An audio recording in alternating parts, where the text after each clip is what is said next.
नमस्कार, मी डॉक्टर कविता राणे. आपण पाहताय लक्षवेधी. काश्मीरमध्ये झालेल्या पहलगाम हल्ल्याच्या जखमा अजूनही ताज्या आहेत आणि त्या जखमा ताज्या असतानाच काल देशाची राजधानी पुन्हा एकदा स्फोटाने हादरली. काल संध्याकाळी दिल्लीच्या प्रचंड गजबजलेल्या आणि ऐतिहासिक वारसा असलेल्या लाल किल्ल्याच्या परिसरामध्ये एक प्रचंड मोठा स्फोट झाला. या स्फोटामध्ये आतापर्यंत 12 जणांचा मृत्यू झालाय तर 27 जणांवर उपचार सुरू आहेत. स्फोट नेमका कुणी घडवला? स्फोटामध्ये परकीय शक्तींचा हात होता का? हा स्फोट कोणत्या दहशतवादी संघटनेचं कृत्य होतं का? टार्गेट फक्त हा स्फोट इतकंच होतं का? असे अनेक प्रश्न अजूनही अनुत्तरित आहेत, कारण या स्फोटांबद्दलची कोणतीही अधिकृत माहिती अजूनपर्यंत दिली गेलेली नाहीये. पण या स्फोटाच्या काही तास अगोदर देशामध्ये जे काही घडलं होतं त्याचा या स्फोटाशी संबंध आहे या दृष्टीने सध्या तपास सुरू झालाय. दिल्ली स्फोटाच्या फक्त काही तास अगोदर जम्मू काश्मीर पोलीस हरियाणामध्ये पोहोचले होते. प्रकरण होतं काश्मीरमध्ये जैश-ए-मोहम्मदच्या पोस्टर्सचं. चौकशीमध्ये पोलीस तपास करत पोहोचले हरियाणामध्ये. हरियाणातल्या एका युनिव्हर्सिटीमध्ये यंत्रणांनी चौकशी सुरू केली आणि त्यानंतर एका रहिवासी इमारतीमध्ये छापा टाकला. तिथं पोलिसांना मिळाले तब्बल 2900 किलो स्फोटकं आणि काही हत्यारं. तर तिकडे गुजरातमध्ये इतर यंत्रणांनी कारवाई केली. तिथे काही बायोकेमिकल्स हत्यारं बनवण्याचं साहित्य सापडलं. सोप्या शब्दात सांगायचं तर एकाच वेळी प्रचंड मोठ्या लोकसंख्येला विषबाधा करू शकतील अशी हत्यारं बनवण्याचं साहित्य गुजरातमध्ये सापडलं. आता इतकं साहित्य एकाच वेळी सापडल्यानंतर देशभरामध्ये काहीतरी कट सुरू असल्याचा अंदाज यंत्रणांना आलाच होता. पण पुढच्या कारवाया होण्या अगोदरच दिल्लीमध्ये स्फोट झाला. स्फोटात वापरलेल्या गाडीचं कनेक्शन पोलिसांना पुन्हा एकदा हरियाणातल्या स्फोटकांपर्यंतच घेऊन आलं. जर इतका मोठा स्फोटकांचा साठा जमवण्यात आला होता तर मग टार्गेट हे फक्त दिल्लीमध्ये एखादा स्फोट घडवणं इतकंच होतं की कट मोठा होता? हा आता यंत्रणांसाठी कळीचा मुद्दा बनलाय. याच मुद्द्यावर बोलायचंय, पण त्या अगोदर पाहूयात दिल्ली स्फोटासंदर्भातला हा एक महत्त्वाचा रिपोर्ट. तारीख 10 नोव्हेंबर 2025. स्थळ दिल्लीतील लाल किल्ल्याचा परिसर. वेळ संध्याकाळी 6:52 भारताच्या तमाम सुरक्षा यंत्रणांच्या मनामधून हा तपशील कधीही पुसला जाणार नाही. हा तपशील आहे दिल्ली स्फोटाचा. 2011 नंतर दिल्लीमध्ये एकही जीवघेणा दहशतवादी हल्ला झाला नव्हता. त्यामुळेच इतक्या वर्षांनंतर झालेल्या या स्फोटानं दिल्लीकरांसह अवघा देश हादरला. सोमवारी संध्याकाळी दिल्लीमधल्या लाल किल्ला परिसरामध्ये एक कार आली आणि याच कारमध्ये स्फोट झाला. या कारच्या तपासामध्ये जी माहिती समोर आली ती धक्कादायक होती. स्फोटामधली कार ही सकाळी लवकर हरियाणामधना दिल्लीमध्ये दाखल झाली. दिवसभर ही कार दिल्लीमधल्या विविध ठिकाणी फिरत होती. दुपारी 2:15 नंतर लाल किल्ला परिसराजवळच्या एका पार्किंग लॉटमध्ये ही कार पार्क केली गेली. तब्बल 3 तासांनंतर डॉक्टर उमर यानं ही कार पार्किंगमधनं बाहेर काढली. कार मुख्य रस्त्यावर आली आणि सिग्नल पार करून पुढे जात होती तेव्हाच या कारमध्ये स्फोट झाला. स्फोट इतका प्रचंड होता की आजूबाजूच्या गाड्यांच्या काचा फुटल्या. स्फोटामुळे लागलेल्या आगीमध्ये आसपासच्या गाड्याही पेटल्या. या कारचा चालक होता डॉक्टर उमर मोहम्मद.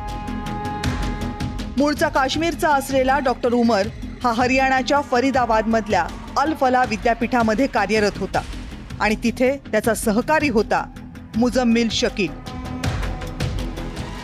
मुजम्मिल शकील हा मूळचा काश्मीरचा. हरियाणातल्या फरीदाबादमध्ये तो डॉक्टर म्हणून कार्यरत होता. दिल्ली स्फोटाच्या फक्त काही तास अगोदर हरियाणातल्या फरीदाबादमध्ये जी कारवाई झाली त्यामध्ये स्फोटकं सापडली. त्यातच मुजम्मिल शकील हे नाव समोर आलं. 2 खोल्यांमधना 2900 किलो स्फोटकं जप्त करण्यात आली. ज्या खोल्यांमध्ये ही स्फोटकं ठेवण्यात आली होती त्या खोल्या मुजम्मिल शकीलनं भाड्यानं घेतल्या होत्या. मुजम्मिल शकीलकडे विद्यापीठामध्ये खोली असताना सुद्धा त्यानं 2 खोल्या भाड्यानं घेतल्या होत्या. मुजम्मिल शकीलच्या ताब्यामध्ये तब्बल 2900 किलो स्फोटकं होती. एकाच ठिकाणी साठवलेली होती. एखादा डॉक्टर सहजरित्या इतकी स्फोटकं आणूही शकत नाही आणि ती सहजरित्या साठवण्याची हिंमतही करू शकत नाही. त्यामुळे मुझम्मिलला कुणाची तरी मदत मिळत असणार याची यंत्रणांना खात्री होती. याच अँगलनं तपास केल्यानंतर जे नाव पुढे आलं ते होतं शाहीन शाहिद. शाहीन शाहिद ही मूळची उत्तर प्रदेशच्या लखनौची. शाहीन शाहिद आणि मुझम्मिल शकील हे हॉस्पिटलमधले सहकारी होते. दोघेही फरीदाबादमधल्या अल फला विद्यापीठामध्येच काम करतात. शाहीनच्या कारमध्ये ॲझॉल्ट रायफल आणि शस्त्रास्त्र सापडली. शाहीनच्या कारचा मूळ मालक आहे मुझम्मिल शकील. पण शाहीन शाहिद ही दहशतवादी संघटना जैश-ए-मोहम्मदच्या भारतातील महिला शाखेची लीडर आहे. जैश-ए-मोहम्मदनं एक नवी दहशतवादी शाखा काढली आहे जिचं नाव आहे जमात उल मोमिनात. जमात उल मोमिनात ही जैश-ए-मोहम्मदची पहिलीच महिला शाखा आहे आणि जमात उल मोमिनातची प्रमुख आहे सादिया अझहर. भारतानं राबवलेल्या ऑपरेशन सिंदूरमध्ये सादिया अझहरचा पती मारला गेल्याची शंका आहे. सादिया अझहर ही पाकिस्तानच्या मसूद अझहरची बहीण आहे आणि मसूद अझहर हा मुंबईवरच्या दहशतवादी हल्ल्यातला प्रमुख आरोपी आहे. शाहीनमुळे दिल्लीमधील हल्ल्यात पाकिस्तानचा हात असल्याचं जवळपास स्पष्ट झाले. शाहीन आणि मुझम्मिलपर्यंत पोलीस पोहोचल्यामुळेच उमरनं बिथरून हा स्फोट घडवला असावा असा सुरक्षा यंत्रणांचा अंदाज आहे. पण यातलं सत्य तपासानंतरच समोर येऊ शकेल. पण इथे प्रश्न फक्त एका स्फोटाचाच नाहीये. तब्बल 2900 किलो स्फोटकं जर एकाच ठिकाणी साठवून ठेवली गेली होती तर ही स्फोटकं देशामध्ये आली कशी? ही स्फोटकं एकाच ठिकाणी साठवून ठेवण्याची हिंमत झाली कशी? या स्फोटकांचा वापर नेमका कसा केला जाणार होता? देशामध्ये आलेला हा स्फोटकांचा एकमेव साठा होता का? हेही प्रश्न महत्त्वाचे आहेत. स्फोटाच्या मास्टरमाइंड पर्यंत पोहोचताना या प्रश्नांची उत्तरही मिळायलाच हवीत. ब्युरो रिपोर्ट, जय महाराष्ट्र. आणि याच संदर्भात काही सवाल उपस्थित होत आहेत. जय महाराष्ट्रचे सवाल बघूयात. पहिला सवाल हा उपस्थित होतोय की दिल्लीमध्ये ज्या ठिकाणी स्फोट झाला तेच ठिकाण हे या स्फोटासाठीचं टार्गेट होतं का? तपास यंत्रणांनी अनेक डॉक्टर्सवर कारवाई केली, मग त्यातून दिल्ली स्फोट घडवणारा डॉक्टर उमर हा सुटला कसा? तब्बल 2900 किलो स्फोटकं ही जर एकाच ठिकाणी पकडली जात असतील तर सवाल हा आहे की ही स्फोटकं देशामध्ये पोहोचली कशी?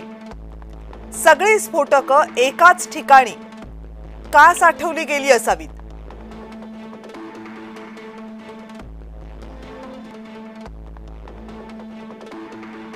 आणि इतकी स्फोटकं जर एकाच ठिकाणी साठवण्यात आली होती तर या स्फोटकांसह दहशतवाद्यांचा नेमकं काय करण्याचा कट होता?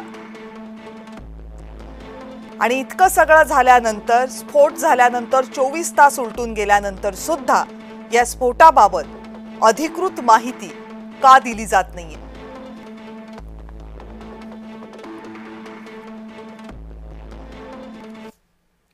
आणि याच संदर्भात बोलायचं आणि त्यासाठी आपल्या सोबत आहेत राजकीय क्षेत्रातील काही महत्त्वाच्या व्यक्ती आणि त्याचबरोबर संरक्षण क्षेत्रातील काही महत्त्वाच्या व्यक्ती.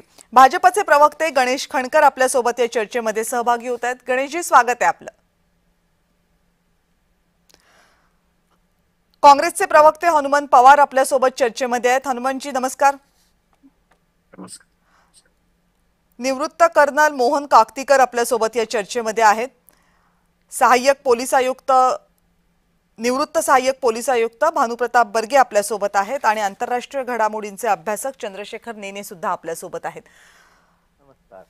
काकतीकर सर, काल जेव्हा स्फोट झाला त्याच्यानंतरच्या अगदी पहिल्या तासामध्ये आपण बोलत होतो आणि तेव्हा जी काही दृश्य समोर आली होती त्या दृश्यांवरनं तुम्ही बऱ्याच गोष्टींचा अंदाज बांधला होता. 24 तास उलटल्यानंतर आणि विशेषतः जेव्हा हरियाणामधलं कनेक्शन आता समोर येऊ लागलेलं आहे त्यावेळेस कालही तुम्ही म्हटला होतात की हे एवढ्यापुरती मर्यादित नाहीये, पण आता 2900 किलो स्फोटकं, त्या स्फोटकांसोबत सापडलेली काही शस्त्रास्त्र, टायमर्स या सगळ्या गोष्टी बघितल्या आणि या स्फोटकांसह पकडलेल्यांमधला एक जण हा जर त्या गाडीचा चालक होता तर हे फक्त एका स्फोटापुरतं मर्यादित होतं प्रकरण असं वाटण्यासाठीची जागा आहे का?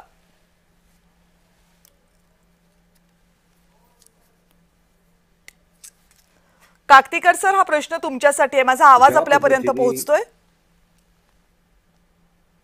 थोड़ा कमी येतोय, परंतु I can make out what you saying. तुमचा आवाज थोडासा कमी आहे. Yes please. परंतु आपण जे बोलला त्याच्या संदर्भाने मी हे सांगू इच्छितो.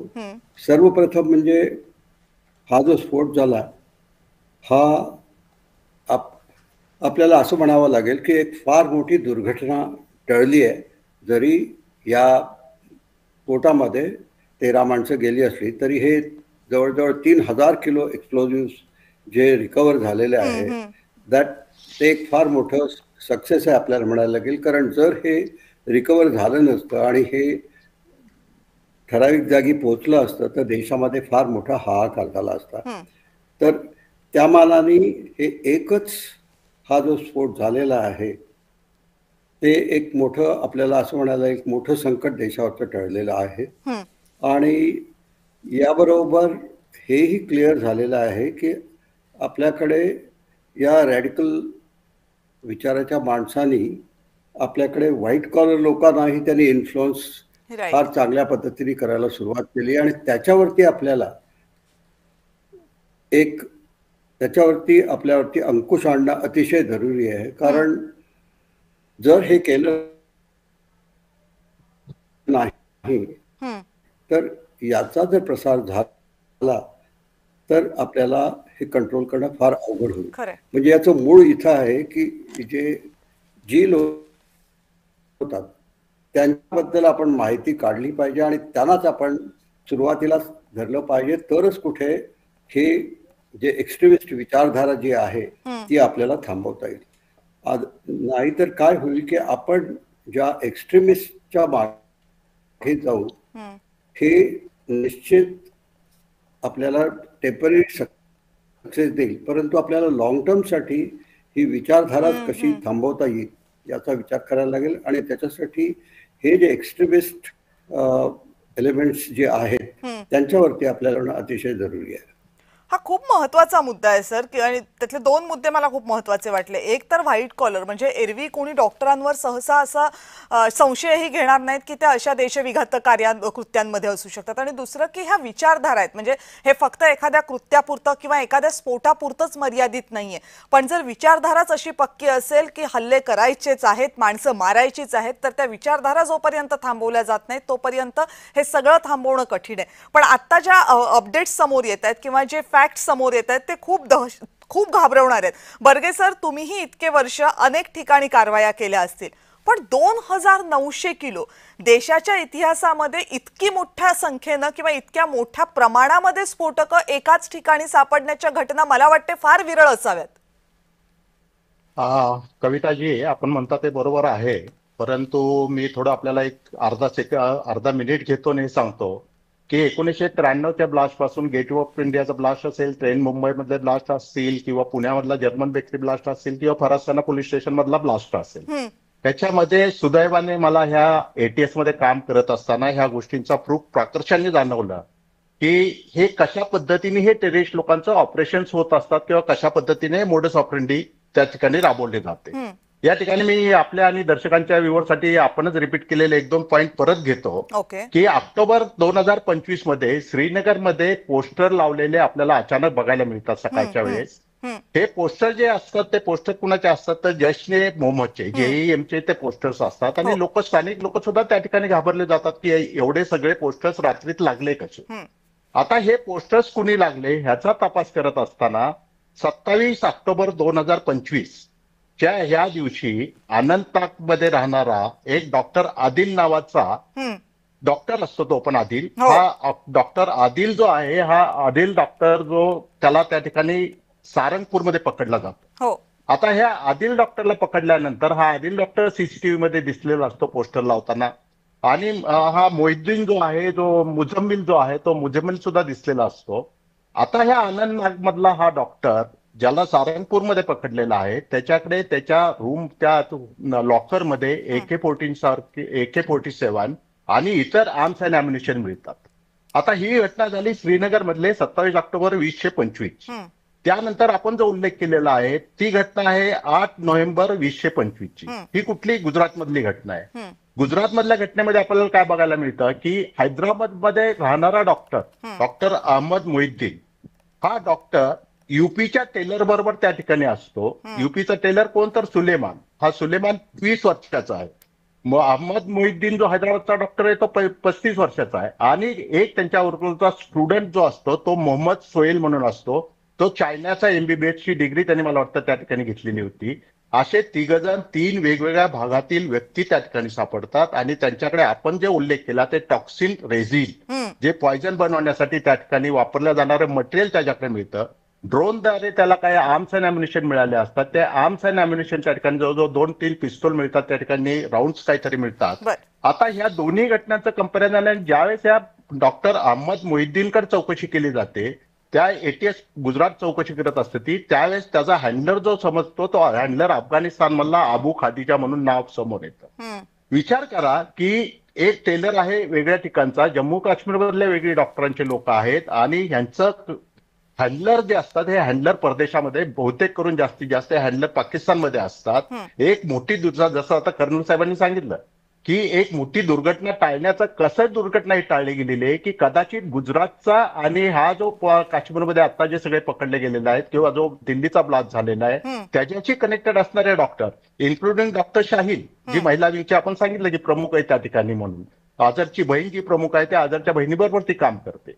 अशा जर आपण विचार केला तर ह्याच्या पूर्वीचा अनुभव घेत असताना हे लक्षात येतं की कदाचित ISIच्या माध्यमातून जे तालिबानचा जो आपल्याला अबू खादिजा म्हणून जो हँडलर दिसतोय तो ISIS साठी लढणार आहे. ISISचं तालिबानचं वाकडं आहे. तालिबानला लढवायसाठी ISI त्या ठिकाणी मदत करत असते. या ठिकाणी आपल्याला एक प्रकाशाने हे जाणवेल की ह्याचा हँडलर जो आहे या सगळ्या घटनांचा, दोन्ही घटना वेगवेगळ्या असल्या तरी ह्याचा हँडलर हा पाकिस्तानमध्ये कदाचित ISIचा एखादा अधिकारीच तुम्हाला त्या ठिकाणी निष्पन्न झालेला दिसून येईल. ही झाली एक पहिली घटना की ज्यातून आपण हे पूर्व जे सांगण्याचा उद्देश असा होता की वेगवेगळ्या भागातील वेगवेगळे लोक एकत्र आणून याच्यापूर्वी सुद्धा की नावं खोटी सांगितली जातात, परंतु त्या हँडलरच्या माध्यमातून वेगवेगळ्या भागातील वेगवेगळ्या लोकांना, टेररिस्ट लोकांना एकत्र करून आपल्यामध्ये जर्मन बेकरीचा ब्लास्ट तसाच झालेला आहे, मुंबईमधले ब्लास्ट तसेच झालेले आहेत, 26/11चा ऍक्ट तसाच झालेला. म्हणजे ही मोडस ऑपरेंडी आधी झालेल्या स्फोटांप्रमाणेच वापरली गेलेली आहे, वेगवेगळ्या भागातली लोक एकत्र आणली गेलेली आहेत. हा तुमचा महत्त्वाचा मुद्दा होता. चंद्रशेखर नेने सर तुमच्याकडे यायचंय, पण त्या अगोदर गणेश खणकरजी, प्रश्न असा आहे की आता 24 तास उलटून गेलेले आहेत. खरं तर या सगळ्या थिअरीज मांडल्या जात आहेत, अंदाज मांडले जात आहेत, माध्यमांमध्ये जी माहिती समोर येते त्याच्या दृष्टीनं सगळेजण बोलत आहेत, पण अजून तरी सरकारकडनं या संदर्भात कोणतीही अधिकृत माहिती देण्यात आलेली नाहीये. खरं तर ही माहिती आतापर्यंत यायला हवी होती की नाही, म्हणजे अगदी सगळी काही सुरक्षा यंत्रणांच्या दृष्टीने महत्त्वाची असलेल्या माहितीची गरजच नाहीये, पण किमान हा हल्ला म्हणजे दहशतवादी हल्ला होता का, देशावरचा हल्ला होता का, या संदर्भातली माहिती अजून काय येत नाही असं वाटतं? तुमचं म्हणणं बरोबर आहे कविताजी की या संदर्भातली माहिती येणं आवश्यक होतं, पण हे सगळं जर बघितलं आणि जर का गेल्या आठवडाभरामध्ये या देशामध्ये ज्या आता कारवाया सुरू आहेत त्यामध्ये खूप बरं झालं की म्हणजे आज या ठिकाणी अर्बन नक्सल हा विषय जर आम्ही काढला असता तर त्यावर अनेक चर्चा झाली असती. पण या देशामध्ये आता काय सुरू आहे याची चर्चा जेव्हा ज्यांनी या प्रत्यक्ष यामध्ये काम केलेले त्या वर्गातले जेव्हा अधिकारी करतात तेव्हा ते मनाला समाधान वाटतं की होय, ज्याच्यावर अनेक वेळा चर्चा करून आम्ही बोलत असतो ते कुठेतरी आता जाणवतंय. मला जे आता जाणवतंय यामध्ये बघा की काल दुपारी ज्या वेळेला ही गाडी दिल्लीमध्ये आली असेल आणि सकाळच्या वेळेस दुपारच्या वेळेस ज्या काही घटना घडल्या किंवा जी काही शस्त्र सापडली तिथपर्यंत तपास यंत्रणा पोहोचल्या असतील आयदर त्यांच्या हे लक्षात आलं असेल की आपणही पकडले जाऊ शकतो ही शक्यता निर्माण झाली असेल, किंवा मला असं वाटतं की तो सुद्धा एक ट्रान्सफरचा एक वेपनचा जो प्रकार असतो तो कदाचित असू शकतो. माझी भाषा चुकीची असू शकते, मी या संबंधातला एक्सपर्ट माणूस नाही, पण ज्या अनेक घटना आपण कायम बघत असतो त्यावेळी लक्षात येतं की ही चेन काम करत असते.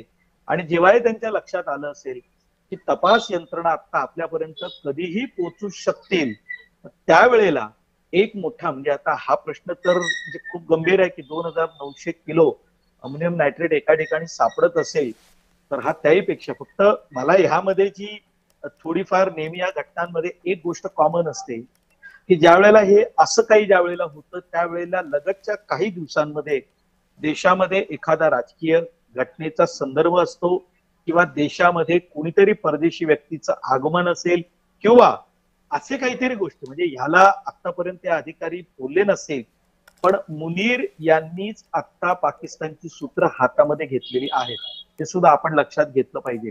म्हणजे एका बाजूला हे मान्य आहे की त्यांच्यापर्यंत यंत्रणा पोहोचल्या, आपण ते सर्व ताब्यात घेतलं, डॉक्टरकडे AK-47 सापडते, पण मुनीर यांच्याकडे पाकिस्तानची सूत्र हँड ओव्हर झाल्यानंतर त्याची सुरुवात असाही हा विषय असू शकतो, अशी ही घटना मला वाटतंय.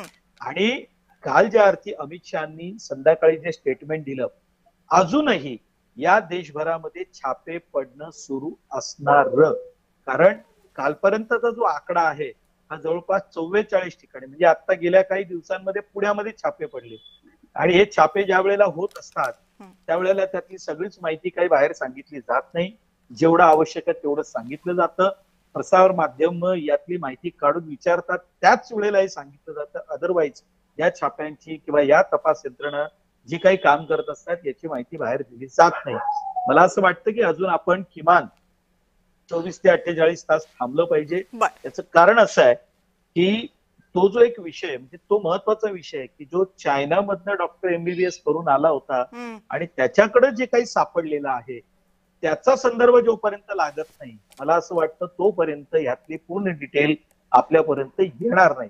कारण हा एक नवीन प्रकार आहे, जे आपण स्फोटकं बघत असू, पण हा जो विषारी रसायनाचा जो प्रकार काल ज्याची चर्चा झाली सापडला हा अधिक घातक आहे. हा एक महत्व, कारण तुम्ही चायनाचं नाव घेतलेलं आहे आणि आपल्या आधीच्या म्हणजे बर्गे सरांनी पण सांगितलं होतं की तो डॉक्टर चायनामधनं शिकून आला होता, त्यामुळे याला फक्त आपण जे पारंपरिक पाहतोय त्याच दृष्टिकोनातनं बघायचं की आणखीन एक तिसरा अँगल याला असू शकतो ज्याच्याकडे आपण लक्ष वेधणं गरजेचं आहे. हा महत्वाचा मुद्दा आहे, त्या मुद्द्याकडे येऊयात. पण त्या अगोदर हनुमंत पवारजी, प्रश्न असा आहे की जेव्हा जनरली असे घटना घडतात त्यावेळेस विरोधी पक्षांकडनं प्रामुख्यानं या संदर्भातल्या माहितीची मागणी होत असते, पण आज असं काय झालं, म्हणजे काँग्रेसनं पंतप्रधान नरेंद्र मोदी कुठे गेले या मुद्द्यावर लक्ष वेधण्याचा प्रयत्न का केला? म्हणजे स्फोट जास्त महत्वाचा होता की हा मुद्दा महत्वाचा होता?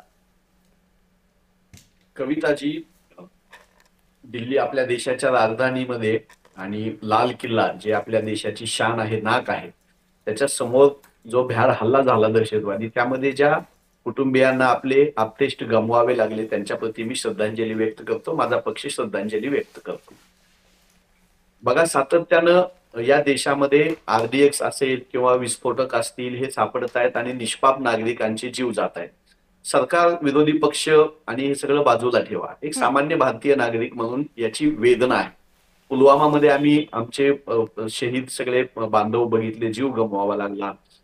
अनेक ठिकाणी दहशतवादी हल्ले झाल्यानंतरची जी एक विषण्ण अवस्था आमच्या समोर एक भारतीय नागरिक म्हणून येते ती मांडणं आमचं कर्तव्य आहे. बघा, इंटेलिजन्स फेल्युअर आहे का? इथं लष्करात काम केलेली इतकी मोठी सिनियर मंडळी आहेत, तपास यंत्रणामध्ये काम केलेली मंडळी आहेत, हे इंटेलिजन्स फेल्युअर वारंवार समोर येत आहे. हा आपल्या पुढे सगळ्यांच्या पुढे देश म्हणून चिंतेची बाब असली पाहिजे. अगदी उरी असो, पठाणकोट असो, पापोर असो, श्रीनगर मधला असो की अमरनाथ यात्रेवरचा हल्ला असो की पहलगाम मधला हल्ला असो, इंटेलिजन्स फेल्युअर हा आपल्या देशापुढे चिंतेचा विषय असला पाहिजे. त्यावर पॉलिटिकली रिस्पॉन्सिबिलिटी असली पाहिजे, नेतृत्वाची रिस्पॉन्सिबिलिटी असली पाहिजे. तपास यंत्रणांचं काम, सैनिकांचं काम हे ज्या गतीनं आणि ज्या वेगात चालू असतं त्यापेक्षा जास्त पटीनं वस्तुतः चालू असतं, याच्यावर सगळ्यांचा विश्वास आहे. त्याच्यावर प्रश्नचिन्ह उपस्थित करणं, त्यांना नाउमेद करणं किंवा त्याच्यावर शंका उपस्थित करणं हा हेतू कुण्याही खऱ्या भारतीयाचा असू शकत नाही, आमचा तर नाहीच नाही. पण सातत्यानं पॉलिटिकली विल ज्याला आपण म्हणतो किंवा रिस्पॉन्सिबिलिटी ज्याला म्हणतो त्याची कुठेतरी कमतरता जाणवते का आम्हाला, हा प्रश्न विरोधी पक्ष म्हणून आम्ही इथे उपस्थित करतोय. 12 निष्पाप लोकांचे जीव गेलेले आहेत. हे जीव गेलेले परत येणार नाहीत. आणि एका ठिकाणी दहशतवादी हल्ला झाला तर आपण अशा दहशतवादी हल्ल्यांचा इतिहास बघितला. माझ्या पक्षाचं सरकार असू द्या, गणेशजींच्या पक्षाचं असू द्या, तर एखादी दहशतीची घटना घडून संपूर्ण देशामध्ये त्याची दहशत बसवणे हा या अतिरेकांचा पहिला हेतू असतो. तो वारंवार यशस्वी होताना दिसतोय. ही माझ्यासारख्या भारतीयांसाठी हातबलतेची गोष्ट आहे. दुसरी गोष्ट आहे की या देशामधली जी एक सामाजिक धार्मिक वीण आहे ती या अतिरेक्यांना विस्कटायची असते. ज्या परकीय शक्ती पाकिस्तान असेल की आपल्या भारताची प्रगती सहन न होणारे देश असतील त्यांना या देशामधला एकोपा सहन होत नाही. इथं कसं दहशतीच्या माध्यमातून, इथं कसं हिंदू मुस्लिम ऐक्य धोक्यात येईल, इथं कसं अविश्वासाचं वातावरण तयार होईल आणि भारताच्या प्रगतीला खोडा बसेल असा सातत्यानं त्यांचा प्रयत्न असतो. संबंध भारत म्हणून आपण त्यालाही बळी पडलं नाही पाहिजे हे बघणं आपली जबाबदारी आहे. काँग्रेस पक्ष म्हणून आमचा हा सातत्यानं प्रश्न असा आहे की 12 निष्पाप लोकांचे जीव गेल्यानंतर आपण एखादा प्रदेश दौरा टाळला असता, रद्द केला असता तर चांगला संदेश केला असता. ज्यावेळेस पुलवामामध्ये हल्ला झाला त्याच्यानंतर आपण देशाला न बोलता, संसदेमध्ये न बोलता, बिहारच्या इलेक्शनसाठीचे जे मेळावे होते ते मेळावे टाळले असतं तर बरं झालं असतं. शेवटी पंतप्रधान आहेत, त्यांना अधिकार आहे, त्यांना देशाची काळजी आहे, याच्यावरही आमचा विश्वास आहे. पण तुमच्या कृतीमधून ते दिसलं पाहिजे. दिल्ली पोलीस असतील ते गृह मंत्रालयाच्या अंडर येतात. परराष्ट्र मंत्रालय, आपलं गृह मंत्रालय, संरक्षण मंत्रालय, या सगळ्या लोकांना आम्ही पॉलिटिकली म्हणून प्रश्न विचारतोय. त्याचा कुठलाही तपास यंत्रणेच्या तपासावर परिणाम करण्याचा आमचा हेतू नाही, कृपया समजून घ्या. ठीक, ओके, चल या मुद्द्यावर परत एकदा येऊयात. पण चंद्रशेखर नेने सर, तुमच्यासाठी प्रश्न हा महत्वाचा आहे. मगाशी भाजपच्या प्रवक्त्यांनी बोलताना जो उल्लेख केला आणि त्या अगोदर बर्गे सरांनी बोलताना जो उल्लेख केला त्याच्यामध्ये दोन नावं किंवा दोन गोष्टी महत्वाच्या होत्या. एक म्हणजे यातला एक डॉक्टर हा चायनावरून शिकून आलेला होता आणि दुसरं बायोकेमिकल वेपन्स. आतापर्यंत पाकिस्ताननं भारतामध्ये जे जे हल्ले करण्याचा प्रयत्न केलाय किंवा जे जे हल्ले केलेले आहेत त्याच्यामध्ये कुठेही बायोकेमिकल्सचा वापर आतापर्यंत झालेला नाहीये. पण गुजरातमध्ये जे काही सापडलेलं आहे तपास यंत्रणांना त्यामधून बायोकेमिकल्सची हत्यारं तयार करण्याचा प्रयत्न होता असं साधारणतः दिसतंय. चायनामधून शिकून आलेला डॉक्टर आणि बायोकेमिकल्स वेपन बनवण्यासाठी असलेलं साहित्य या सगळ्याचा संबंध जोडला तर संशयाची सुई ही फक्त एकाच शेजारी देशाकडे ठेवली तर भारत चूक करू शकतो का? नाही, तुमचं म्हणणं बरोबर आहे.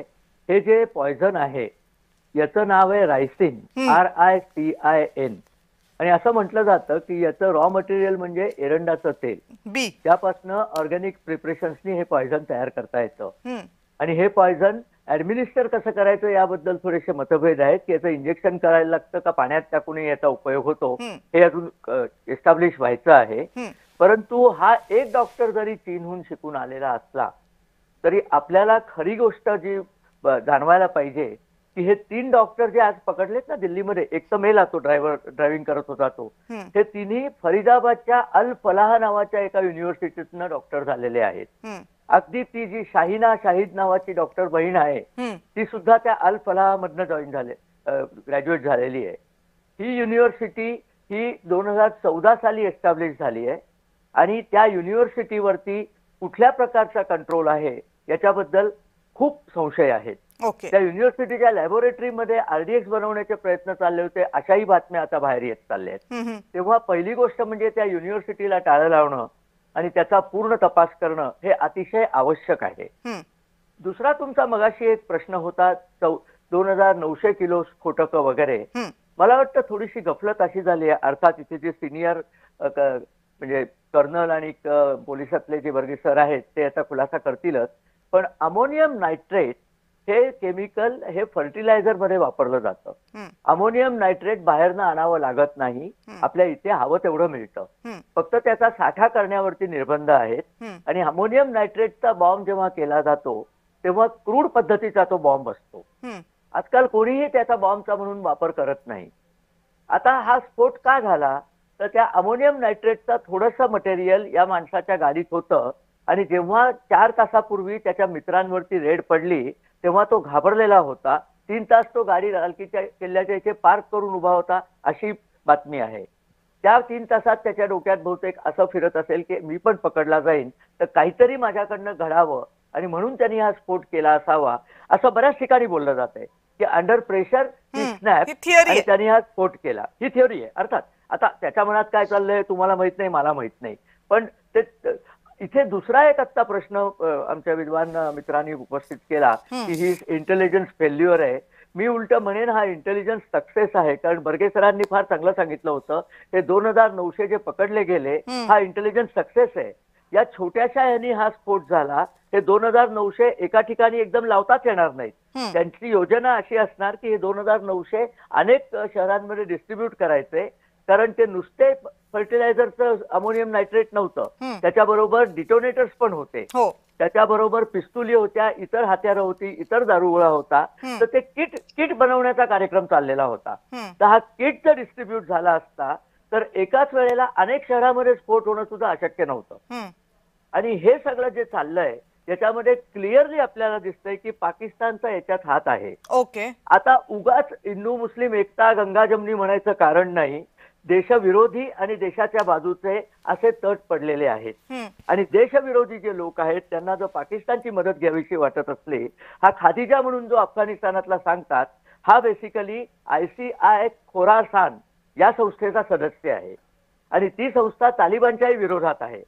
त्यामुळे त्या संस्थेची पाळंमुळं पाकिस्तान त्याला ISI कंट्रोल जरी करत असलं तरी तालिबानच्या मदतीने ती पाळंमुळं खडून काढायची. आणि सर्वात महत्वाचं म्हणजे पंतप्रधान नरेंद्र मोदींनी सिंदूर ऑपरेशनच्या वेळेला जे सांगितलंय की यापुढचा प्रत्येक दहशतवादी हल्ला हा युद्धाची घोषणा केली असा मानण्यात येईल. त्याचा वापर करून सिंदूर 2.0 हे आता इमिजिएटली सुरू करणं अतिशय आवश्यक आहे. कारण हा दणका जर त्यांना दिला नाही तर तुमचं बोलणं म्हणजे वायफळ टोनच्या वाफा आहेत असाच गैरसमज होण्याची शक्यता आहे. तेव्हा मला तर असं वाटतं आणि पंतप्रधानांनी सांगितलेलं आहे की याचे जे रिस्पॉन्सिबल असतील ते जगात कुठेही असले तरी आम्ही त्यांना हुडकून काढू. तर मला असं वाटतं की भारत सरकार सिंदूर 2 आता सुरू करेल आणि पाकिस्तानला एक निर्णायक दणका देण्याची वेळ आता आलेली आहे. ठीक आहे. मोहन काकतीकर सरांकडे मला जायचंय, पण त्या अगोदर हनुमंतजी मला इशारा करतात. हनुमंतजी फक्त थोडक्यात, कारण मला काकतीकर सरांकडे जायचं. नाही कविताजी, मला थोडं सविस्तर वेळ द्या, पुढच्या सेगमेंट मध्ये नाही दिला तर चालेल. आता जे कोण नेने सर म्हणून बसलेले आहेत ना, त्यांनी माझा पर्सनली उल्लेख केला, विद्वान व्यक्ती बसलेत म्हणून. हो, नेने पवार पण विद्वान असतात, पर्सनली घेऊ नका, विद्वान असतात, ऐकून घ्यायची तयारी ठेवा. आता मी तुम्ही जे एक मुद्दे, केंद्र सरकारचा वकील म्हणून तुम्ही बसलात, फॉरेन्सिक शास्त्रज्ञ म्हणून तुम्ही इथं बसलात का, तुम्ही एक आंतरराष्ट्रीय राजकारणाचे विश्लेषक म्हणून बसलात, हे मला प्रश्न पडला. मी तुम्हाला सांगतो की तुम्हाला इंटेलिजन्सचं फेल्युअर मान्य नाही. 12 जीव गेल्यानंतर इंटेलिजन्सचं फेल्युअर मान्य नाही. पुलवामामध्ये आमचे सैनिक मेले, इंटेलिजन्स फेल्युअर मान्य नाही. सरकारची तळी उचलायची आणि आपल्या मातृसंस्थेनं काय तर सांगितलंय म्हणून चॅनलवर बोलायचं म्हणून तुम्ही मेलेल्या लोकांचा माझ्या अपमान करता. भारतीयांचा किती लोक मेले म्हणजे इंटेलिजन्स फेल्युअर वाटलं असतं तुम्हाला? आहे उत्तर तुमच्याकडे? आणि तुम्हाला का त्रास झाला हिंदू मुस्लिम एकता म्हणल्यानंतर? हो, अशा स्फोटाचं भांडवल करून या देशामध्ये हिंदू मुस्लिमांमध्ये दरी पसरवली जाते. ते थांबवायसाठी आम्ही बोलणार. संविधानानं आम्हाला सांगितलं बोलायला, तुम्ही नका वितुष्ट घालू मध्ये. आणि तुम्ही कुणी सांगितलं? केंद्र सरकारनं प्रेस घेतली नाही, गृह मंत्रालयाने सांगितलं नाही भारतातले आहेत का पाकिस्तान मधले आहेत. पंतप्रधान साहेब इतर देशात तोंड न उघडता बाहेर जाऊन दहशतवादी हल्ला म्हणायची सुद्धा त्यांनी हिंमत केलेली नाही. आणि तुम्ही सर्टिफिकेट देताय केंद्र सरकारला. तुम्ही म्हणताय की बाहेरचे लोक आहेत, सांगू द्या केंद्र सरकारला, इंटेलिजन्सच्या लोकांना सांगू द्या, आपल्या संरक्षण यंत्रणांना सांगू द्या, मग तुम्ही वकिली करा ना. एवढी घाई काय झाली का तुम्हाला वकिली करण्याची? ठीक आहे नेनेजी, तुम्हाला याच्यावर काही उत्तर द्यायचंय? मला अतिशय वाईट वाटतं. पहिली गोष्ट म्हणजे मी त्यांना मनापासून विद्वान असं म्हटलेलं आहे, मी त्यांचा काही अधिक्षेप केलेला नाहीये. दुसरं, ते राजकारणातनं बाहेरच येत नाहीत. मी कुठे केंद्र सरकार राजकारण करताय? टाकाला जाऊन भांडवल पुन्हा का नेणे? मी पक्षाचा मेंबर नाहीये. मी पक्षाचा मेंबर सुद्धा नाहीये. इथं देशातल्या लोकांचे जीव गेलेले आहेत. तुम्ही खरं पॉलिटिक्स करताय. मी काही पॉलिटिक्स केलं नाही. माझी पहिली प्रतिक्रिया सगळ्यांनी ऐकली. अतिशय संतुलित पहिली प्रतिक्रिया आहे. तुम्ही ज्यावेळेस भांडवल करताय, राजकारण करताय, विष कालवताय, त्यावेळेस आम्हाला नावीला जाणं बोलावं लागतं. हनुमंतजी शांत व्हा. ठीक आहे हनुमंतजी, मी त्यांनाही बोलायला दिला. आणि देशविरोधी आता तुम्ही बोलू हनुमंतजी ते राजकीय पक्षाचे प्रवक्ते नाहीये, ते तुम्हाला तसं उत्तर देऊ शकणार नाही. आपण त्यांचं उत्तर ऐकून घेऊयात शांतपणे. 1 मिनिट हनुमंतजी प्लीज, माझं ऐका, माझ्यासाठी ऐका प्लीज. हा बोला नेनेजी. मी देशविघातक आणि देशाच्या बाजूचे असं म्हटलं, मी धर्माचा उल्लेख मी काय केलेला वेगळं नाही. म्हणलं होतं? प्लीज लक्षात मी काय ठेवा. वेगळं म्हणलं होतं म्हणून तुम्ही मला कट केलं? पण मग तुम्हाला तुम्ही मारलं माझ्यावर होतं कशाला का? तुमची घसरताय? लाईन क्रॉस केली होती का? तुम्ही माझ्यावर कशाला घसरताय? मला अजून कळत मग नाही हिंदू तुम्हाला मुस्लिम राग घेतलं येण्यासारखं असं मी का काय म्हणले केलं? तुम्ही? मी म्हणणार मी हिंदू कुठे म्हटलं मुस्लिम हिंदू एकत्र मुस्लिम? राहिलो पाहिजे आपण. मी हिंदू देशाच्या मुस्लिम बाजूचे, एकत्र राहिलं देशाच्या पाहिजे विघातक. मी म्हणणार. तुम्हाला आवडू नाही आवडू, तुम्ही कोण आहात तुमची मी विचार अहो करायला? पण देशविघातक तर आहेत ना कोणीतरी. हिंदू देशाच्या मुस्लिम बाजूचे आम्ही करायचे एकत्र सर्वे. राहणार. तुम्ही कितीही प्रयत्न केला तोडायचा बाहेरच्या अहो, मी शक्तींनी कुठे- आणि आतल्या मी हिंदू शक्तींनी, मुस्लिम बोललोच तरी आम्ही नाहीये. एकत्र राहणार. ठीक आहे, ठीक. आम्ही हिंदू मुस्लिम एकत्र राहणार. ठीक आहे. तुमच्यासारख्या कुठे बोललोय? देशविघातक ओके, लोकांचा ओके. हल्ला करणाऱ्या हनुमंतजी लोकांचा ठीक मनसुबा आहे, हा आम्ही मुद्दा मला वाटतं बऱ्यापैकी क्लॅरिफाय झालेला आहे. बर्गे सर. मला या ठिकाणी खरं तर हा उल्लेख करायचा आहे की जे हनुमंतराव बोलतायत ते सुद्धा खरं आहे आणि नेनेसाहेब बोलतायत ते सुद्धा खरं आहे. कशा पद्धतीने मी आपल्याला सांगतो की एवढ्या मोठ्या प्रमाणामध्ये त्या ठिकाणी पोस्टर लावताना कुठेतरी ते प्रिंट झालेले असतील. हे प्रिंट झाल्यानंतर लावताना कुठेतरी एकाच माणसाने सगळे लावले असतील असं मला वाटत नाही.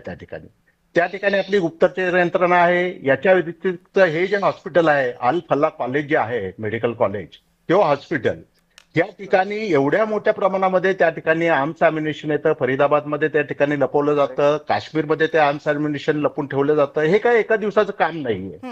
या ठिकाणी आपण नक्की म्हणू शकतो की या ठिकाणी इंटेलिजन्स फेल्युअर झालेला आहे. परत दुसरी गोष्ट की जसं नेने साहेबांनी सांगितलं की प्रिव्हेन्शन आपण खूप मोठ्या प्रमाणामध्ये ह्याच्यात केलेलं आहे. जे मी सांगतो ते एकदम मी सांगतो, माझा अनुभव आहे, खूप स्टडीज केलेला आहे, केस स्टडीज केलेला आहे.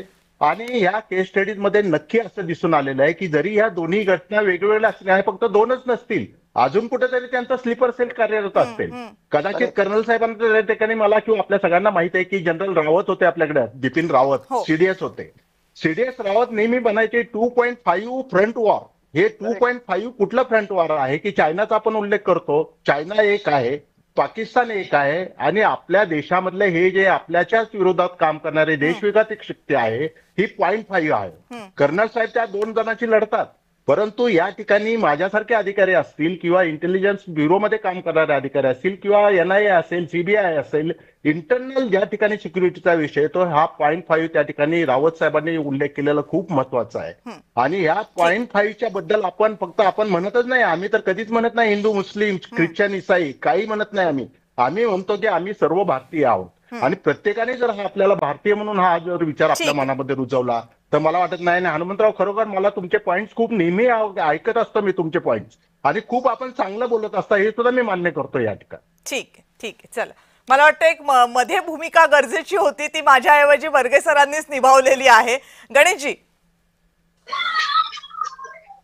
मला एका गोष्टीचं खरंच आश्चर्य वाटतं. म्हणजे यामध्ये ठीक आहे, मध्य भूमिका कोणाला करायची ती करू, पण कविताजी असं आहे की माझं एक फार जवळचे मित्र आहेत, आता रिटायर्ड झाले, ते ATS मध्ये काम करत होते. आणि रिटायर्ड झाल्यानंतर गप्पा मारता मारता अनेक वेळेला अनेक गोष्टी म्हणजे जेवढं आवश्यक आहे तेवढं गप्पांमधून ते सांगायचे. या ठिकाणी आज जी काही मान्यवर चर्चेमध्ये बसलेले आहेत, मी पहिल्यांदा तुमची चर्चा तुमच्यासोबत करतोय. पण कविताजी, ही सर्व मान्यवर मंडळी कुठल्या परिस्थितीमध्ये काम करत असतात हे आम्ही इथून बसून राजकारणाच्या गप्पा मारणाऱ्या माणसांच्या आवाक्याच्या पलीकडचं आहे. हे इनपुट कसे मिळवले जातात, ते डिकोड कसे केले जातात, 24 तास डोळ्यात तेल घालून जे काही संदेश मेलवरती किंवा बाकी ठिकाणांवरनं पास ऑन होत असतात, किंवा देशातले जेवढे चेक नाके आहेत त्या चेक नाक्यावरती काय इंटरएक्सचेंज होत असतं आणि हे कसं डिकोड केलं जातं, मला यातली थोडी बहुत माहिती. I am not expert in that field. पण हे अधिकारी काम करत असताना आता मी तुम्हाला एक फक्त सांगतो की 2900 एखाद्या ठिकाणी हे समजा माहिती नसेल आणि त्या ठिकाणी ज्यावेळी अधिकारी गेले असतील आणि त्या ठिकाणी जर का काही घडलं असतं त्या अधिकाऱ्यांचा जीव गेला असता, हे म्हणणं सोपं आहे हो. ते अधिकारी जे काम करत असतात आणि त्यानंतर ज्या विघातक कृती, म्हणजे आज मी जो मगाशी अर्बन नक्सलाइट हा फक्त मी शब्द वापरला, बघा दोन गोष्टी आहेत. एक, जो दहशतवादी काम करत असतो तो त्या मनोवृत्तीतनं आलेला असतो, पण जी व्यक्ती शिकलेली असते, ज्याला जग कळतं, जो रोज स्लीपर सेल मध्ये तुमच्या इंटरनेटवर बसून जगाच्या सर्व घडामोडी बघत असतो आणि त्यातनं त्याचा माइंडसेट होत असतो ना, तो अधिक विघातक असतो. आणि महत्वाचं असतं त्याच्या हातात काही शस्त्र नसतं ना, काहीच नसतं.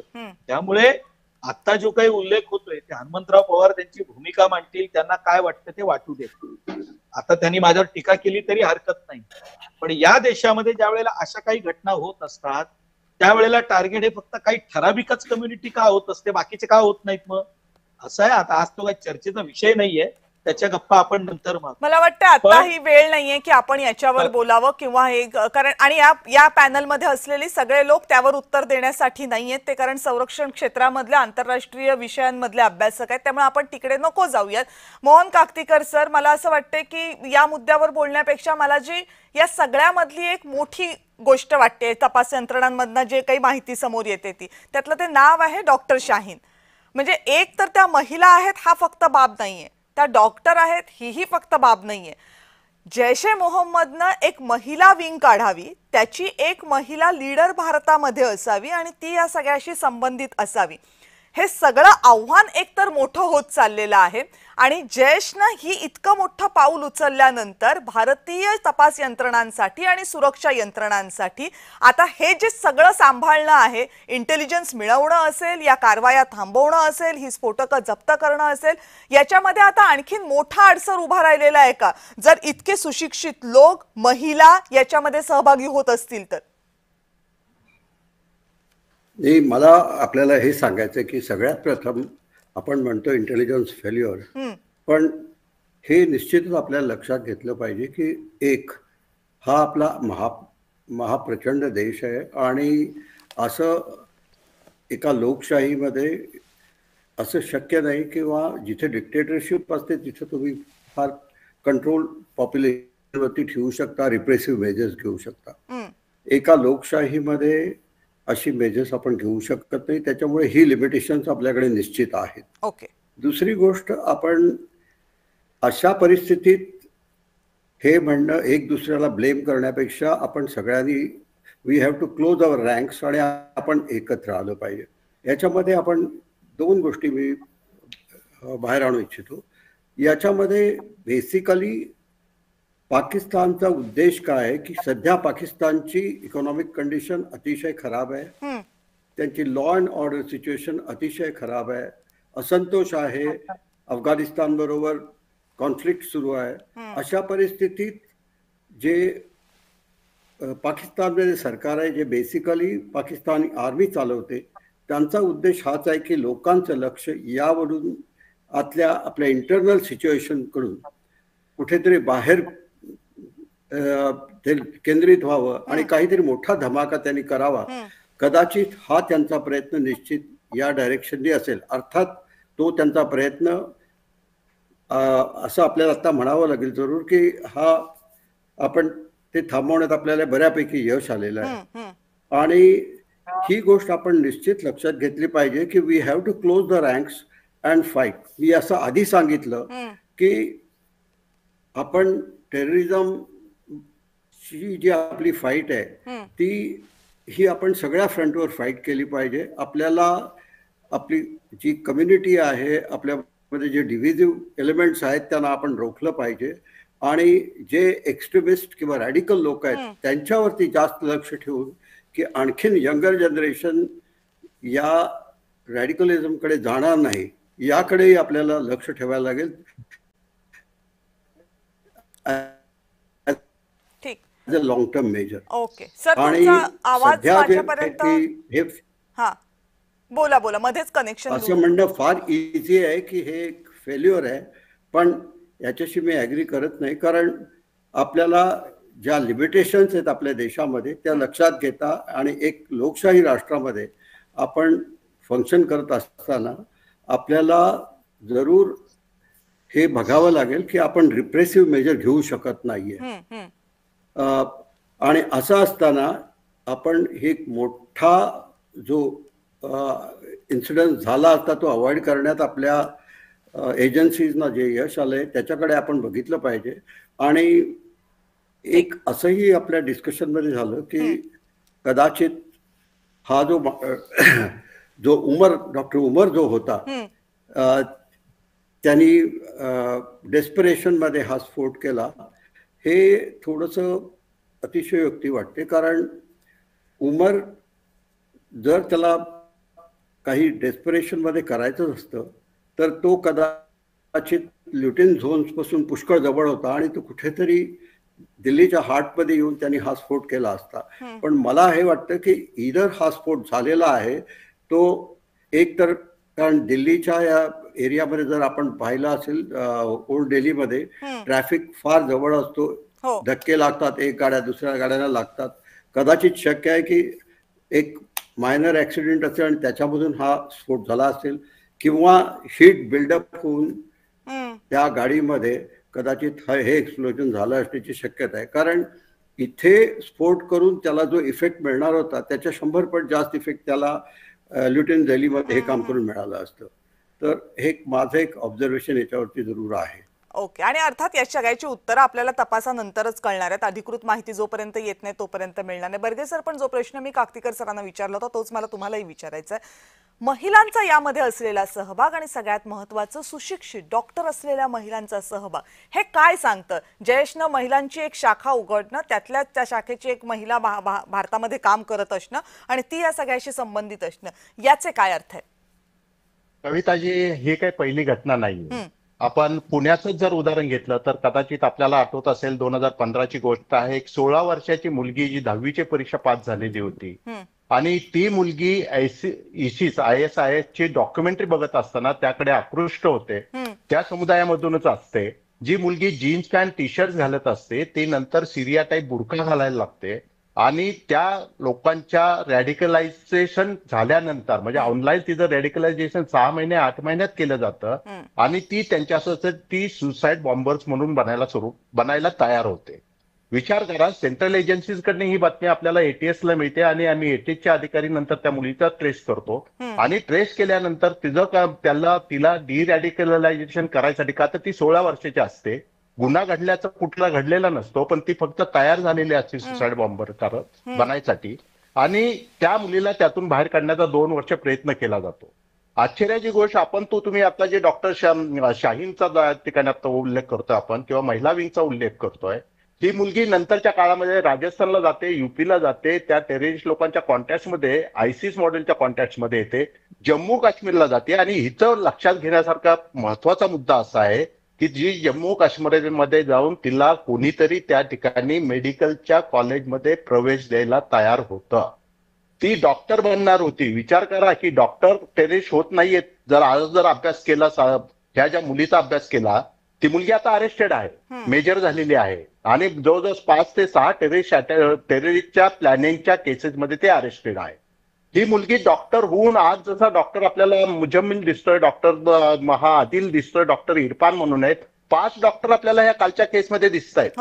म्हणजे कुठं तरी हा विचार पण करणं आपल्याला, जसं आपण बायो टेररचा हा फर्स्ट टाइम गुजरातमध्ये आपल्याला सापडल्याचा आपण उल्लेख करतोय, तसाच की making of doctor to become a terrorist, म्हणजे की डॉक्टरसाठी प्रवेश देताना 3 वर्ष 5 वर्षामध्ये त्यांना अजून त्या ठिकाणी रॅडिकलाइज करायचं, त्यांना त्या ठिकाणी फुकटमध्ये आर्थिक पाठबळ ISIच्या माध्यमातून, पाकिस्तानच्या माध्यमातून, अजून इतर कुठल्या कंट्रीच्या माध्यमातून त्यांच्यापर्यंत पोहोचवणं आणि मग त्यांचा वापर टेररिस्ट म्हणून करून घेणं. आणि जसं फक्त आज आपण डॉक्टरांपर्यंत थांबणार नाहीये, हे आपल्याला या ठिकाणच्या ओसामा बिन लादेन, तो स्वतः इंजिनियर होता, त्यानंतर आपल्याला इंजिनियर मिळतील, काही CA मिळतील, काही IT सेक्टर मधले त्या ठिकाणी अरेस्टेड झालेले आहेत. पीरभाई जो आपल्या कोंडवा मधला मुलगा होता, तो गुजरातच्या ब्लास्टमध्ये जवळजवळ 8 का 9 ब्लास्टमध्ये अरेस्टेड आहे, अजून सुद्धा शिक्षा झालेली आहे त्याला.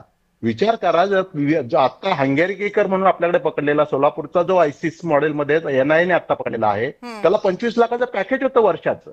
म्हणजे जर अशी मुलं वेगवेगळ्या ठिकाणी जाऊन त्या ठिकाणी जर शिक्षण घेत असतानाच रॅडिकलाइज होत असतील किंवा त्यांना शिक्षणच त्यासाठी काही ठिकाणी दिलं जात असतील, तर आपल्या खरं शासन व्यवस्थेने याच्यावरती विचार करणं खूप आवश्यक. बरं गणेशजी, आता हाच मुद्दा आहे. मगाशी मी तुम्हाला थांबवलं त्या मुद्द्यावर बोलताना, पण आता मला तुम्हाला हे विचारावं लागेल की ही इतकी सगळी आव्हानं समोर असताना आपण फक्त त्याच्याकडे धर्माच्या चष्म्यातनं बघितलं तर ती मोठी चूक नाही का ठरणार? असं आहे की कोणाला काय बघायचं त्याचा प्रश्न आहे. आम्हाला जे दिसतंय या देशामध्ये एका बाजूला आर्थिक प्रगती सुरू असताना दुसऱ्या बाजूला या देशाच्या त्या विकासाला खीळ कशी घालता येईल या दृष्टीने सगळं सुरू असतं. आणि मी मगाशी जसं म्हणालो की इंटेलिजन्स असो किंवा हे अधिकारी ज्या वेळेला हे सर्व डिकोडिंग करत असतात, त्याचा पाठपुरावा करत असतात, ते अक्षरशः जीवावर खेळत असतात. आणि मी मगाशी एक वाक्य म्हणालो जे तुम्ही गांभीर्याने घेतलं नाही घेतलं मला माहिती नाही, ज्या वेळेला तपास यंत्रणा किंवा आपली यंत्रणा हे जेव्हा घटना घडत असतात त्याचं अनालिसिस करत असतात, नेमकी या विघातक शक्ती त्याच्या 2 पावलं नेमक्या पुढे असतात, कारण ते त्याच्या पलीकडचा विचार करायला त्यांनी सुरुवात केलेला असतो. जोपर्यंत अशी घटना होत नाही तोपर्यंत सुरक्षा यंत्रणांना हे नेमके आता कुठल्या स्टेजला पोहोचलेले आहेत हे कळत नसतं. म्हणजे मी यात काही कोणाला अंडर एस्टिमेट करायचं माझा हेतू नाही, कारण अनेक घटना ते उघड झालेले आहेत आणि वारंवार हे आता अनेक शहरांमध्ये ज्या वेळेला म्हणजे आता बरं झालं त्या हंगेरीकर या मुलाचा उल्लेख तुम्हीच केला ते बरं झालं, हे मी केलं असतं तर तुम्ही त्याला वेगळं स्वरूप द्यायचं. म्हणजे त्याचं जे पॅकेज तुम्ही सांगितलं ना, आता असं आहे की अनेक विद्यार्थ्यांना म्हणजे तुम्ही आज त्या 16 वर्षाच्या मुलीचा उल्लेख केला, या देशामध्ये मदरशांमधनं जी मुलं पास होतात, जी मुलं पुढे जातात ती सगळी कुठे जातात, कधीतरी याचा देखील तपास यंत्रणांनी विचार केला पाहिजे. आज माझं म्हणणं तुम्हाला असं वाटेल मी काहीतरी मी कोणा धर्माच्या विरोधात बोलत नाही, वाईट या एकाच गोष्टीचं वाटतं की ज्या वेळेला या घटना घडत असतात त्यावेळेला जेव्हा आपण म्हणतो मग त्याचं डिकोडिंग करताना मग धर्म कसा काय मध्ये येतो, मला हेच कळत नाही ना. हे जे सगळे आज सापडलेले आहेत यांचा काय संबंध तुम्ही कुठे जोडणार आहात? यांचा संबंध नेमका पाकिस्तान, अफगाणिस्तान, आयसिस यांच्याशीच का जोडला जातो बरं? त्यामुळे मला असं वाटतं की हे सगळं ज्या वेळेला घडतंय आणि यातलं पुढचं आव्हान कविताजी म्हणजे आज तुम्ही फक्त याचा उल्लेख केला, या देशातल्या शहरांमध्ये आता ज्या पद्धतीनं हा पैसा हे सर्व करून घेतोय हे तुमच्या पुढे याच्यानंतरचं मोठं आव्हान असणार आहे, हे लक्षात घ्या. कारण देशाच्या सीमा आता सीलबंद होत आहे, त्यामुळे हे आव्हान तुम्हाला देशांतर्गत. प्रश्न माझा असा होता की हे फक्त धर्माच्या चष्म्यातनं बघायचं का असं म्हणत असताना या विचारधारेला आपण कसं थांबवणार आहोत, कारण ते सुद्धा देश म्हणून आपलं कर्तव्य आहे. हे सगळे तरुण जर या विचारधारेकडे ओढले जात असतील तर त्यांना कसं थांबवणार आहोत, हे धर्मविरहित आपण पाहणार आहोत की नाही हा मुद्दा. आणि सगळ्यात महत्वाचं की हे सगळं होत असताना त्याची एक बेसिक माहिती देशवासियांपर्यंत पोहोचली पाहिजे. तपासाची असेल, तपासानंतर जे सापडलं असेल त्याची ती सुद्धा पोहोचणं महत्वाचे. त्या संदर्भात तुम्ही बोलावा अशी माझी अपेक्षा होती. एनिवेज माझा वेळ संपलाय. हनुमनजी, मी आता लष्करी अधिकारी असतील, पोलीस अधिकारी सगळ्यांचं मन लावून ऐकत होतो. गणेशजींनीही सांगितलं की तरुण पिढी आणि शिकलेली माणसं दहशतवादी कृत्यात सहभागी होत आहेत आणि देवाधर्माची नशा त्यांच्या डोक्यामध्ये पेरली जाते का? तर माझ्यासारखा तरुण या चर्चेमध्ये सगळ्यात लहान म्हणून मी चिंतित आहे. मला डॉक्टर शाहीन असो की DRDO मधला शास्त्रज्ञ प्रदीप कुलूरकर असो, हे ज्यावेळेस पाकिस्तानांच्या कनेक्शनवर काहीतरी या देशामध्ये देशविघातक करतात त्यावेळेस माझ्यासारखा माणूस व्यथित होतो. मला एक साधी गोष्ट या निमित्तानं सांगायची की पॉलिटिकली जी रिस्पॉन्सिबिलिटी आहे ती आपण सैन्याच्या आडून, एजन्सीच्या आडून आपण किती दिवस पर्यंत लपवणार आहोत? जो पॉलिटिकली मॅच्युरिटी जी आज आम्ही दाखवतोय ती सुद्धा नरेंद्र मोदी साहेबांनी नव्हती दाखवली 26 अकराला. सगळ्या प्रेक्षकांना माहित आहे, इथल्या अधिकाऱ्यांना माहित आहे. मुंबईवर हल्ला झाला त्यावेळेस अतिरेकी अजून सगळ्यांचा खात्मा पण केला नव्हता, ऑपरेशन पण संपलं नव्हतं, तरी गुजरातचे पंतप्रधान मुख्यमंत्री येऊन मुंबईमध्ये ताज हॉटेलच्या पुढे प्रेस कॉन्फरन्स घेत होत्या. रिस्पॉन्सिबिलिटी ही आम्हाला कळते. सत्यनं इंटेलिजन्सच्या मागे लपू नये, सत्यनं मिलिटरीच्या मागे लपू नये, सत्यनं जवानाच्या मागे लपू नये. मजबूत हातो में देश, 56 इंची छाती असं म्हणाले होते. तर आम्ही साधी म्हणतो की आमच्या नागरिकांचे जीव गेले नाही पाहिजे, माझ्या सैनिकाचे जीव गेले नाही पाहिजे. कोणाचे आई वडील मुलगा मेलेलं पाहणं हे अतिशय वेदनादायी असतं. दुर्दैवानं आपल्याला त्यांचं दुःख नाही कळू शकणार. जीव वाचले पाहिजे एवढी प्राथमिकता आहे, त्यासाठी आम्ही सत्तेला बांधतोय, टावो फोडतोय आणि ते फोडत राहू आम्ही. बरं, माझा वेळ संपलेला आहे.